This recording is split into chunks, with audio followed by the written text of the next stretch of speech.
और second question में हमारे पास क्या है कि right the domain of F उसने फाइंड आउट करने के लिए कहा है ए पार्ट में। तो डोमेन क्या होगी आपको पता है कि जो भी हमने वैल्यूज़ एंटर करने हैं यानी फर्स्ट सेट यानी एक्स सेट की जो भी एलिमेंट्स होंगे वो हमारे पास क्या बन जाएगी, डोमेन बन जाएगी। और अगर जैसे उसने सेकंड में कहा राइट द को डोमेन ऑफ एफ, तो मैंने आपको बताया था कि वाई सेट के जो एलिमेंट्स होंगे वो हमारे पास क्या होंगे, को डोमेन होंगे, रेंज नहीं होंगे। रेंज वो होती है जो वैल्यू पुट करने से हमें जो भी आउटपुट देती है, जो भी आंसर देगी वो हमारे पास रेंज होगी। जैसे कि उसने सी पार्ट में कहा है right the range of F. अब रेंज कैसे निकलती है, ये जो हमारे पास एक्स की वैल्यूज़ हैं वो हमने कहाँ पुटिंग करवानी है, इस फंक्शन में पुटिंग करवानी है, इस फंक्शन में। अब ये जैसे अब हमने 0 पुट करवाया इस फंक्शन में, तो हमारे पास आंसर क्या है -1। 2 पुट करवाया 5, 4 पुट करवाया तो 11, 6 पुट करवाया तो 17। तो हमारे पास रेंज क्या आ गया, -1, 5, 11 और 17। F in the form of the order pair is, f is equal to कैसे लिखा जाएगा हमारे पास ऑर्डर पेयर में, 0, -1, 2, 5, 4, 11 और 6, 17। यानी फर्स्ट वैल्यू जो हमने एंटर की है और सेकंड वैल्यू वो होती है जो हमारे पास आंसर निकला है यानी आउटपुट निकली है। और इसको एरो डायग्राम में इस तरह से लिखते हैं कि 0, 2, 4, 6, -1, 5, 11, 17 और जो भी वैल्यू पुट करने से जो आंसर आ रहा है उसकी तरफ हमने एरो का साइन लगा देना है।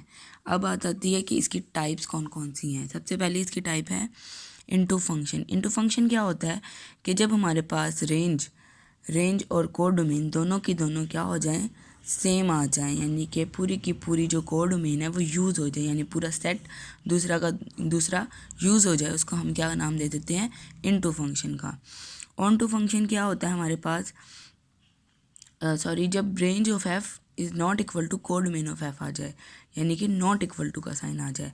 और ऑन टू फंक्शन में क्या होता है कि अगर रेंज हमारे पास कोड डोमेन एफ के इक्वल आ जाए, यानी कि यहाँ पर 5 बच रहा था और यहाँ पर हमारे पास कुछ भी नहीं बच रहा, यानी कि रेंज जो कोड डोमेन है जितनी भी सारी कोड डोमेन थी यानी पूरा का पूरा सेट यूज़ हो रहा है, पूरा का पूरा सेट यूज़ हो रहा है, यानी आंसर दे रहा है आउटपुट में, तो यानी रेंज के इक्वल आ रहा है।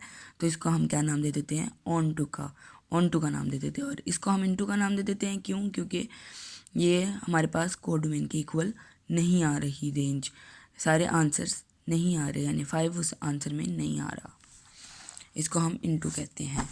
और यहाँ पर आ जाता है 1 to 1 और सब्जेक्टिव।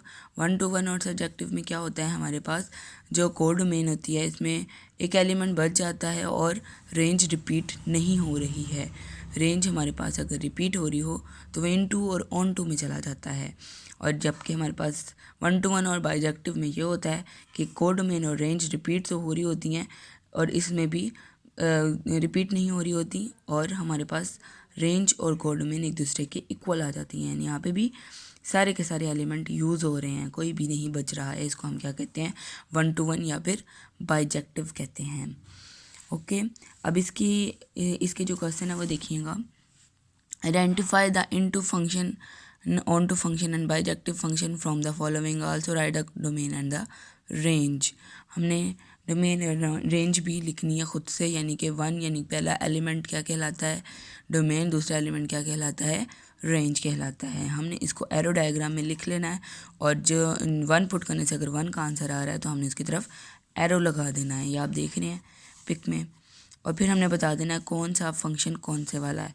अब यहाँ पर हमारे पास क्या है, ना हमारे पास रेंज रिपीट हो रही है और ना ही हमारे पास कोड डोमेन रेंज के इक्वल आ रही है, तो इसको हम क्या कहेंगे, bijective function by the definition.